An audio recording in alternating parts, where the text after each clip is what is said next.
ابھی لاہور میں ہی ہے، پرسوں اسے آسٹریا شفٹ کیا جائے گا۔ تم نے یہ سب کچھ کیوں چھپایا؟ تم پہلے ہی ثروت کی وجہ سے بہت پریشان تھے، میں تمہیں مزید پریشان کرنا نہیں چاہتا تھا۔ پھر تم کر بھی کیا سکتے تھے؟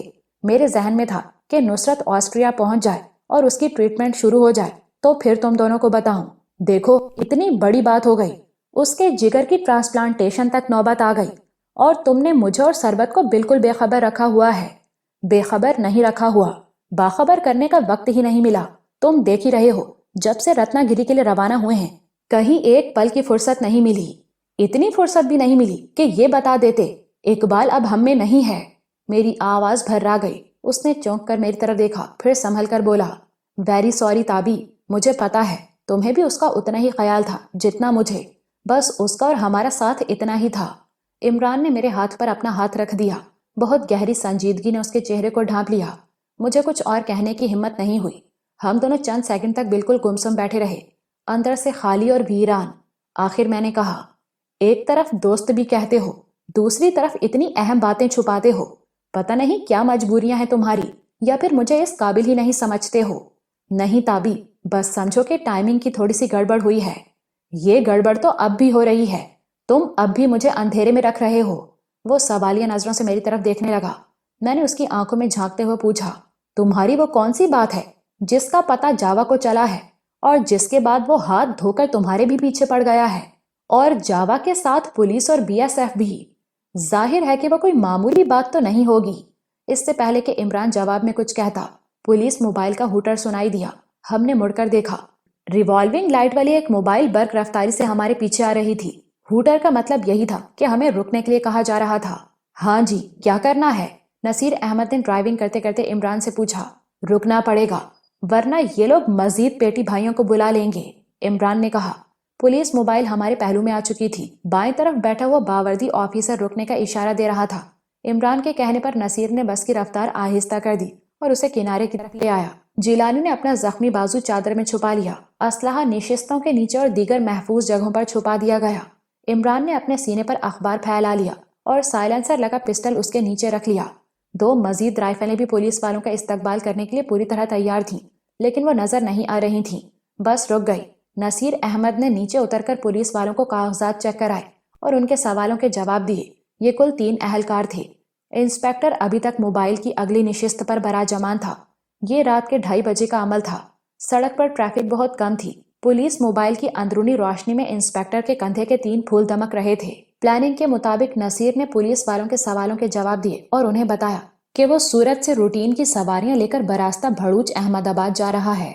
سواریوں والا دروازہ کھلوا کر دونوں پولیس والے اندر آ گئے۔ ان کے پیچھے ہی پیچھے فربا اندام انسپیکٹر بھی چلا آیا۔ وہ بس کی تلاشی لینے لگے۔ ان کے حکم پر نصیر نے بس کی اندرونی روشنیاں جلا دیں۔ وہ ایک ایک کا چہرہ دیکھ رہے تھے اور سوال پوچھ رہے تھے۔ انہوں نے جگت سنگھ پر خصوصی توجہ دی۔ کہاں سے آئے ہو؟ انسپیکٹر نے کڑے لہجے میں پوچھا۔ سورت سے، میں مزدوری کردہ ہوں جی۔ وہاں احمد آباد میں میرا چھوٹا بھرا کرشنا گڈیوں کی مرمت شرمت کرتا ہے، اس کے گھر کاکا ہوا ہے، ودھائی دینے جا رہا ہوں۔ شناختی کارڈ؟ شناختی کارڈ تو نہیں ہے جی اس ویلے، لائسنس ہے۔ جگت سنگھ نے ایک پھٹا پرانا لائسنس دکھایا۔ یہ ڈرائیونگ لائسنس تھا اور یقیناً جگت کا اپنا نہیں تھا۔ پولیس والا پوری طرح مطمئن تو نہیں ہوا۔ بہرحال اس نے جامع تلاشی کے بعد جگت کو بیٹھنے کا اشارہ کیا۔ میڈم صفورہ سے بھی سوال جواب کیے گئے۔ باقی لڑکیاں اپنے منہ لپیٹے بیٹھی تھیں۔ ان کے چہروں کا بہت تھوڑا حصہ دکھائی دے رہا تھا۔ ایشوریہ رائے کی تو بس آنکھیں ہی دکھائی دیتی تھیں۔ تلاشی اور پوچھ گچھ کے بعد پولیس والے گاڑی سے اتر گئے، لیکن انسپیکٹر اترتے اترتے رک گیا۔ اسے عمران پر کچھ شک ہوا تھا۔ وہ واپس آیا۔ عمران نے اخبار گود میں رکھ کر اسے سوالیہ نظروں سے دیکھا۔ تمہارا شبھ نام؟ انسپیکٹر نے پوچھا۔ وجے کمار۔ انسپیکٹر نے مزید کوئی سوال کرنے کے بجائے اپنا موبائل فون نکالا اور ذرا رخ پھیر کر اس میں کچھ دیکھنے لگا۔ میں نے اندازہ لگایا کہ وہ کیمرے کے آپشن میں جا کر فوٹو البم چیک کر رہا ہے۔ شاید اس البم میں عمران کی تصویر موجود تھی۔ چند سیکنڈ بعد انسپیکٹر نے پلٹ کر عمران کو دیکھا، تب پھر سے موبائل فون کی اسکرین کو گھورا۔ خطرے کی گھنٹی بج اٹھی تھی۔ میں نے دیکھا انسپیکٹر نے اپنا ہاتھ اپنے ہولسٹر کی طرف بڑھایا ہے۔ 1 سیکنڈ بعد سرکاری پستول اس کے ہاتھ میں آنے والا تھا، لیکن یہ سیکنڈ انسپیکٹر کے لیے بہت طویل ثابت ہوا۔ اخبار کے نیچے سے عمران کے سائلنسر لگے پسٹل نے ٹھک سے گولی اگلی اور انسپیکٹر اپنے دل کو تھامتا ہوا زخمی جیلانی کے اوپر گرا۔ عمران کی چلائی ہوئی دوسری گولی نے ASI کی پیشانی پر موت کی سرخ بندیاں لگا دی۔ دوسرا شخص جو رائفل مین تھا اور بالکل نوجوان تھا، بس کے دروازے سے زیادہ دور نہیں تھا، اس نے پھرتی سے نیچے اترنے کی کوشش کی۔ صفورہ نے اس کے راستے میں ٹانگ اڑائی اور وہ اوندھے منہ نشستوں کے درمیان راستے میں گرا۔ رائفل اس کے ہاتھ سے نکل گئی۔ عمران نے اس کی طرف پستول سیدھا کیا۔ بھگوان کے لیے نہیں، مجھے مت مارو، وہ ہکلایا۔ تم جھوٹے پولیس مقابلوں میں بے گناہوں کو مار دیتے ہو، یہ تو سچا مقابلہ ہے، عمران نے بے رحم لہجے میں کہا اور 2 دفعہ ٹریگر دبا کر اس تیسرے اہلکار کو بھی ٹھنڈا کر دیا۔ ثروت قتل و غارت کی اس صورتحال پر ششدر تھی۔ اس کا چہرہ نقاب میں تھا، لیکن آنکھوں سے صاف ظاہر ہو رہا تھا کہ وہ سرتپا خوف کے نرغے میں ہے۔ ایشوریا سمیت تینوں لڑکیوں کا حال بھی کچھ زیادہ مختلف نہیں تھا۔ کیا خیال ہے عمران، ان کی لاشیں ان کی گاڑی میں ہی نہ ڈال دی جائیں؟ میں نے عمران کے کان میں سرگوشی کی۔ مناسب خیال ہے، وہ بولا۔ اس نے نصیر سے کہا کہ وہ بس چلا کر 40-50 میٹر آگے درختوں میں لے جائے۔ نصیر نے اس ہدایت پر عمل کیا۔ میں بس سے نیچے اترا اور پولیس موبائل کو اسٹارٹ کر کے بس کے قریب لے گیا۔ تاریکی ہماری مدد کر رہی تھی۔ ہم نے تینوں لاشیں بس سے نکال کر پولیس کار میں رکھ دیں۔ ہم نے انہیں نشستوں پر اس طرح بٹھا دیا کہ وہ کار کے اندر ہی آرام کرتے نظر آ رہے تھے۔ عموماً پیٹرولنگ پولیس اسی طرح گاڑی کسی کنارے پر لگا کر سستا لیا کرتی ہے۔ خاص طور سے انسپیکٹر کو دیکھ کر تو بعین یہی لگ رہا تھا کہ اخبار پڑھتے پڑھتے اسے چہرے پر پھیلا کر سو گیا ہے۔ بس آگے روانہ ہو گئی۔ عمران کے ساتھیوں نے بڑی تیزی کے ساتھ بس کے فرش کو خونی آلائشوں سے صاف کر دیا۔ انسپیکٹر کا موبائل فون اور سب انسپیکٹر کا وائرلیس سیٹ ہم اپنے ساتھ لے آئے تھے۔ وائرلیس پر مسلسل پیغامات نشر ہو رہے تھے۔ ان پیغامات سے ہمیں کچھ مدد بھی ملی۔ اندازہ ہو رہا تھا کہ احمد آباد کے قریب مین روڈ پر 1-2 سخت ناکے لگے ہوئے ہیں۔ نصیر احمد اور قربان علی نے مشورہ کیا اور فیصلہ ہوا کہ ہم ایک دوسرا راستہ استعمال کریں گے۔ یہ سڑک ذرا طویل تھی لیکن یہاں خطرہ کم تھا۔ اس راستے پر پہنچنے کے بعد ہم نے پولیس والوں کا وائرلیس اور موبائل سیٹ دونوں بند کر دیے۔ میں قریب سے گزرا تو ثروت نے میری کلائی پکڑ کر مجھے اپنے پاس بٹھا لیا۔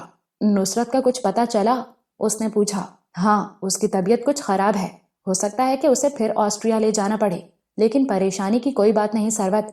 عمران بتا رہا ہے کہ وہ کھا پی رہی ہے اور خود چل کر واش روم تک جاتی ہے اور اوہ گاڈ، ثروت نے اپنا ماتھا پکڑ لیا۔ میرا دل کہتا تھا کہ وہ ٹھیک نہیں ہے۔ اگر اسے آسٹریا لے جا رہے ہیں تو پھر وہ ٹھیک تو نہ ہوئی۔ وہ اٹھ کھڑی ہوئی۔ میں خود پوچھتی ہوں عمران صاحب سے۔ عمران قربان علی اور اس کے ساتھیوں کے ساتھ مشورے میں مصروف تھا۔ میں نے ثروت کو کھینچ کر واپس بٹھا لیا۔ پلیز ثروت، ذرا حوصلے سے کام لو۔ ہمیں سب سے پہلے تو خود موت کے اس گھیرے سے نکلنا ہے، تبھی نصرت یا کسی دوسرے کے لیے کچھ کر پائیں گے۔ ایک بار پھر پولیس کی موبائل کاروں کے منحوس ہوٹر سنائی دیے۔ ہم سب چونک کر عقب میں دیکھنے لگے۔ نیلے اور سرخ رنگ کی ریوالونگ لائٹس سے اندازہ ہو رہا تھا کہ یہ 2 کاریں ہیں۔ لگتا ہے کار میں پولیس والوں کی لاشیں دیکھ لی گئی ہیں، جیلانی نے خیال ظاہر کیا۔ ہو سکتا ہے اور نہیں بھی۔ بہرحال اب رکنا مناسب نہیں ہوگا۔ اگر یہ لوگ فائرنگ کر کے ہمیں روکنا چاہیں تو فوراً جوابی فائرنگ کی جائے، عمران نے کہا، اور بڑی کڑاکے کی فائرنگ ہونی چاہیے۔ جگت سنگھ نے لقمہ دیا۔ چھاننی کر دو ان کتوں کی گڈیاں۔ جگت ٹھیک کہہ رہا ہے، بس کا ٹائر برسٹ ہو گیا تو کچھ بھی ہو سکتا ہے، عمران نے تائید کی۔ لڑکیاں سہم گئی تھیں، صرف میڈم صفورہ اور ڈاکٹر مہناز کچھ حوصلے میں تھیں۔ عمران نے انہیں ہدایت کی کہ اگر فائرنگ شروع ہو جائے تو وہ نشستوں پر نہ رہیں بلکہ بس کے فرش پر بیٹھ جائیں یا لیٹ جائیں۔ ثروت نے مضبوطی سے میرا بازو پکڑ لیا۔ اس کے ناخن جیسے میرے بازو کے گوشت میں پیوست ہوتے چلے جا رہے تھے۔ میں نے اسے دلاسا دے کر خود سے جدا کیا اور بس کے عقبی حصے کی طرف چلا گیا۔ یہاں عمران کے شوٹر ہر صورتحال کے لیے بالکل تیار تھے۔ یہ زبردست پروفیشنل لوگ تھے۔ ان کے چہرے چٹانوں کی طرح سخت نظر آ رہے تھے۔ پولیس کی گاڑیاں شور مچاتی ہوئی بالکل قریب پہنچ گئیں۔ جگت سنگھ فائر کرنے کے لیے بے تاب تھا۔ میں نے اسے روکا۔ غالباً عمران بھی یہی چاہتا تھا کہ فائرنگ میں پہل نہ کی جائے۔ ہم نے تحمل سے کام لیا۔ ہمارا یہ تحمل سود مند رہا۔ گاڑیاں شور مچاتی بس کے پہلو میں پہنچ چکی تھیں۔ ہم نے انگلیاں ٹریگرز پر رکھی ہوئی تھیں اور نگاہیں گاڑیوں پر مرکوز تھیں۔ دفتن ہمیں اندازہ ہوا کہ پولیس کی یہ گاڑیاں ہمیں اوورٹیک کر کے آگے جا رہی ہیں اور ہم سے انہیں کوئی سروکار ہی نہیں ہے۔ اگلے 10-15 سیکنڈ میں صورتحال مزید واضح ہو گئی۔ پولیس کی گاڑیاں فراٹے بھرتی ہوئی ہمارے پاس سے گزر گئیں۔ جگت سنگھ نے بلند آواز میں کہا، سجن جی، لگتا ہے یہ شکاری کتے تو کسی اور شکار کے پیچھے ہیں۔ چلو بچ گئے بے موت مرنے سے۔ قربان علی نے نفرت سے ہونٹ سکیڑ کر کہا، کبھی کبھی انتظار کرنے میں فائدہ ہوتا ہے، عمران نے کہا۔ گاڑیاں ہماری نظروں سے اوجھل ہو چکی تھیں۔ میڈم صفورہ کی آنکھیں سرخ تھیں۔ وہ بار بار ٹیشو سے ان کو صاف کرنے لگتی تھی۔ ابرار صدیقی کی موت کا دکھ تو ہم سب کو ہی تھا، لیکن سفورہ نے اس دکھ کو زیادہ محسوس کیا تھا۔ ابرار صدیقی سے میڈم کا پرانا تعلق تھا اور وہ اس کا ہم مزاج کاروباری پارٹنر رہا تھا۔ وہ بانڈیل اسٹیٹ سے چند ماہ پہلے ہماری ہی طرح بچ کر نکل آیا تھا، لیکن مورتی کی نحوست اپنے ساتھ لے آیا تھا اور آج رات یہی نحوست اس کی جان لے گئی تھی۔ ہمیں افسوس تھا کہ ہم ابرار اور پورب کمار کی لاشوں کو اسپورٹس کمپلیکس میں چھوڑ آنے پر مجبور ہو گئے تھے۔ جیلانی درد سے کراہ رہا تھا، مہناز تنتہی سے اس کی تیمارداری میں مصروف تھی۔ وہ ایک ہمدرد لڑکی تھی، اپنے مریض کو اپنا ذاتی مسئلہ سمجھنے لگتی تھی۔ باب جلالی کی مثال ہمارے سامنے تھی۔ باب جلالی جیسے بوڑھے اور غسیلے شخص کے لیے ڈاکٹر مہناز نے بے مثال وفاداری کا مظاہرہ کیا تھا اور اس سے کیا ہوا وعدہ نبھانے کے لیے بہت سی مصیبتیں جھیلی تھیں۔ اب پھر اسے امید تھی کہ وہ اپنے شوہر سہراب جلالی سے مل سکے گی۔ اب دن کا اجالا پھیلنا شروع ہو گیا تھا۔ گو مطلع گرد آلود تھا اور جھکڑ چل رہے تھے۔ ہم گاندھی نگر کی وسیع آبادی کو بائی پاس کرتے ہوئے شمال مغرب کی طرف بڑھتے چلے جا رہے تھے۔ ہماری منزل تھر پارکر کا سرحدی علاقہ تھا۔ عمران کا کہنا تھا کہ ہم بارڈر کے ایک خاص پوائنٹ سے بآسانی گزر سکتے ہیں اور پاکستانی علاقے میں داخل ہو سکتے ہیں۔ وہ اس سے پہلے بھی اسی طرح کئی مصیبت زدہ پاکستانیوں کو انڈیا کی حدود سے نکال کر حفاظت سے پاکستانی سرزمین تک پہنچا چکا تھا۔ تھر پارکر کا یہ راستہ اس کا اور اس کے ساتھیوں کا دیکھا بھالا تھا۔ عمران نے مجھے وضاحت سے نہیں بتایا تھا، لیکن یہاں اس کے کچھ ایسے سورسز موجود تھے جو اس کی مدد کرنے کا تجربہ رکھتے تھے۔ میں نے عمران سے جتنی بار پوچھا اس نے یہی کہا، ہم بارڈر کے قریب پہنچ گئے تو پھر یہ ہمارا کچھ نہیں بگاڑ سکیں گے۔ اس کے لہجے میں ہر بار بلا کا اعتماد نظر آیا تھا۔ سڑک زیادہ اچھی نہیں تھی، مگر نصیر احمد نے پھر بھی اسپیڈو میٹر کی سوئی 70-80 کلومیٹر فی گھنٹہ سے نیچے نہیں آنے دی تھی۔ ڈاکٹر مہناز سمیت چاروں لڑکیاں بار بار عمران سے سوال کرتی تھیں کہ بس کب تک پاکستانی علاقے میں پہنچ جائے گی۔ عمران ہر بار بڑی تسلی سے انہیں جواب دیتا تھا اور مطمئن کرنے کی کوشش کرتا تھا، حالانکہ میں جانتا تھا کہ اندرونی طور پر وہ بھی بے حد تناؤ میں ہے۔ جاوا جیسا شیطان ہمارے پیچھے لگا ہوا تھا اور اسے قانون نافذ کرنے والوں کی پوری آشیرواد بھی حاصل تھی۔ یہ یک طرفہ تماشا تھا۔ انڈیا کا بدنام زمانہ قانون شکن جاوا قانون کے محافظوں کے کندھے سے کندھا ملا کر ہمارے پیچھے آ رہا تھا۔ ڈاکٹر مہناز اپنے ساتھ کچھ سینڈوچز اور کولڈ ڈرنکس وغیرہ ممبئی سے ہی لے کر آئی تھی۔ ظاہر ہے ان اشیاء کا انتظام نصیر احمد نے ہی کیا ہوگا۔ ابرار صدیقی چونکہ سبزی خور ہو گیا تھا، اس لیے اس کے واسطے چکن کے بجائے ویجیٹیبل رول تھے، لیکن یہ رول کھانے کے لیے ابرار ہمارے ساتھ موجود نہیں تھا۔ عین ممکن تھا کہ اس وقت اس کی لاش کی نمائش ممبئی کے مختلف ٹی وی چینلز پر کی جا رہی ہو۔ اپنا انرجی لیول برقرار رکھنے کے لیے ہم نے تھوڑا تھوڑا کھایا۔ میڈم سفورہ اور ڈاکٹر مہناز کے اصرار پر لڑکیوں نے بھی چند نوالے لیے، لیکن سروت کچھ نہیں لے سکی۔ نصرت کی شدید علالت کی خبر نے اسے بالکل نیم جان کر ڈالا تھا۔ میرے ڈانٹنے پر اس نے بس ایک جوس کے چند گھونٹ لیے۔ میں اسے جوس پلانے میں کامیاب ہوا تو عمران نے سروت کی نظر بچا کر اپنا انگوٹھا کھڑا کیا اور مجھے ویلڈن کا اشارہ دیا۔ ہم سائل پور کے قریب پہنچنے والے تھے جب ہمیں ایک اور ناکے کا سامنا کرنا پڑا۔ یہ کافی بڑا ناکا تھا اور ایک موڑ مڑنے کے بعد اچانک ہی ہمارے سامنے آ گیا تھا۔ اب ہمارے ساتھ مسئلہ یہ تھا کہ بس کا روٹ پرمٹ ہماری موجودہ لوکیشن کے ساتھ مطابقت نہیں رکھتا تھا۔ اس پرمٹ کے مطابق ہمیں احمد آباد سے آگے نہیں ہونا چاہیے تھا۔ اس ناکے پر باقاعدہ بانس کی رکاوٹ تھی اور ارد گرد پولیس اور BSF والوں نے پوزیشن لی ہوئی تھی۔ کسی بھی مفرور کا تعاقب کرنے کے لیے ایک چوکس گاڑی بھی موقع پر موجود تھی۔ اس پر لگی ہوئی M16 ٹائپ مشین گن ہمیں صاف دکھائی دے رہی تھی۔ کیا آرڈر ہے جی؟ رکنا ہے یا نہیں؟ نصیر احمد نے پوچھا۔ چند لمحے تذبذب میں رہنے کے بعد عمران نے کہا، روکو۔ نصیر احمد نے گاڑی روک دی۔ اہلکار عقابی نظروں سے جائزہ لینے لگے۔ کچھ اہلکار ایک دوسری کار کے اندر گھس کر اکھاڑ پیچھاڑ کر رہے تھے۔ ایک آفیسر کے اشارے پر نصیر احمد نیچے اترا اور کاغذات چیک کرائے۔ وہی مسئلہ ہوا جس کا اندیشہ تھا۔ آفیسر نے روٹ پرمٹ طلب کیا۔ ظاہر ہے پرمٹ نہیں تھا۔ عمران کے اشارے پر قربان علی نیچے اترا۔ اس نے بڑے اعتماد کے ساتھ آفیسر سے بات کی اور اس سے اپنا تعارف مہاراشٹر کی ایک معروف سیاسی شخصیت کے سیکرٹری کے طور پر کرایا۔ اس نے آفیسر کو کوئی کارڈ بھی دکھایا۔ آفیسر نے کارڈ کو الٹ پلٹ کر دیکھا، پھر پوچھا، کہاں تشریف لے جا رہے ہیں؟ کھنہ شوگر مل جناب۔ کھنہ صاحب کو فوری بھرتی چاہیے۔ یہ بندے مل کی ملازمت کے لیے جا رہے ہیں۔ آج ساپہر 3 بجے انٹرویوز ہیں جی ان کے۔ ان میں 7 ناریاں ہیں، باقی مرد ہیں۔ بس ایمرجنسی سمجھیں جی۔ اچھا، آپ گوپال کھنہ کی بات کر رہے ہیں؟ وہ تو اپنے بھی بڑے اچھے سجن ہیں، ان سے بات کر لیتے ہیں۔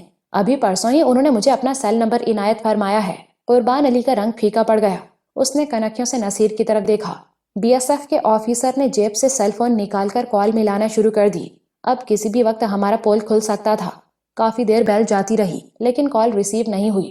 آفیسر نے دوسری دفعہ ٹرائی کی۔ ہمارے سانس سینے میں اٹکے ہوئے تھے۔ یہ دوسری کوشش بھی ناکام رہی۔ شاید فون ان کے پاس نہیں ہے، آفیسر نے کہا اور اپنا فون یونیفارم کی چیسٹ پاکٹ میں رکھ لیا۔ ہم نے اطمینان کی سانس لی، لیکن اس اطمینان کی عمر زیادہ طویل نہیں تھی۔ اچانک آفیسر کی پاکٹ میں رکھا ہوا موبائل فون بول اٹھا۔ گوپال کھنہ نامی شخص نے کال بیک کی تھی۔ ہیلو کھنہ صاحب، کیا حال ہے؟ کہاں تھے جناب؟ جواب میں کچھ کہا گیا، جسے سننے کے بعد آفیسر نے کہا، کچھ مہمان آ رہے ہیں جی آپ کے پاس، احمد آباد سے۔ دوسری طرف سے غالباً حیرت کا اظہار کیا گیا تھا۔ اب مزید تاخیر نقصان دہ ثابت ہو سکتی تھی۔ نصیر احمد پہلے ہی ڈرائیونگ سیٹ سنبھال چکا تھا۔ قربان علی بھی گھوم کر بس کے اندر آ گیا۔ گاڑی ابھی تک سٹارٹ تھی۔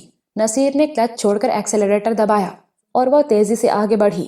ٹائر گھومے اور چرچراہٹ کی بلند آواز پیدا ہوئی۔ فون سننے والا آفیسر چلایا، روکو، ان کو روکو! میں نے دیکھا سیکیورٹی فورس کے 2 اہلکاروں نے بس کے ٹائروں کی طرف رائفلیں سیدھی کیں۔ میں نے اندھا دھند برسٹ چلایا۔ بس کے شیشے چکناچور ہوئے اور دونوں اہلکار شدید زخمی ہو کر گرے۔ دوسری طرف عمران نے اس کیپٹن کو نشانہ بنایا جو نصیر پر اپنے سروس پسٹل سے فائر کرنا ہی چاہ رہا تھا۔ گولی عین اس کی پیشانی پر لگی اور وہ اپنے سارے کروفر سمیت اپنی جیپ کے بونٹ سے ٹکراتا ہوا زمین پر گرا۔ فرش پر لیٹ جاؤ! میں لڑکیوں سے مخاطب ہو کر چلایا اور سروت کو اپنے ہاتھ سے فرش پر گرا دیا۔ ناکے والوں نے بانس نیچے گرا دیا تھا اور بڑی پھرتی سے 3-4 تارکول سے بھرے ڈرم بھی آگے کر دیے تھے۔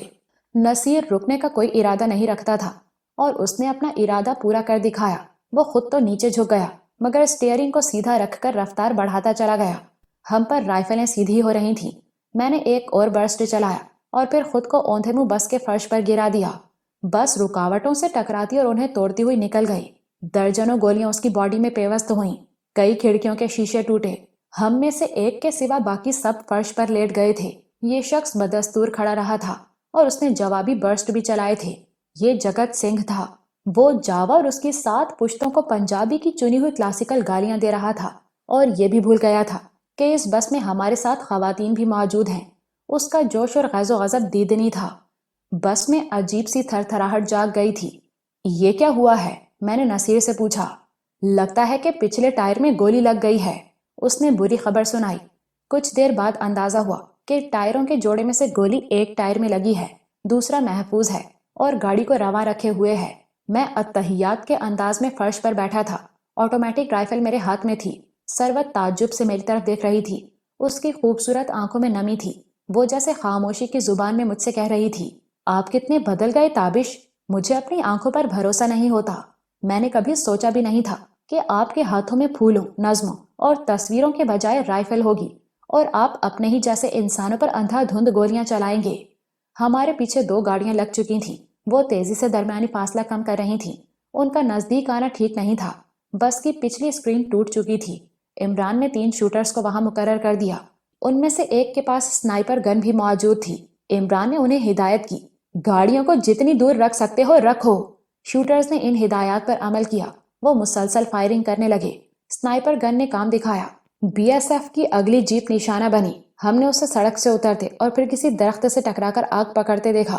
یہ منظر ہم نے کافی فاصلے سے دیکھا، شاید 1 کلومیٹر دور سے۔ اس دوران میں ہماری بس تک کوئی گولی نہیں پہنچی۔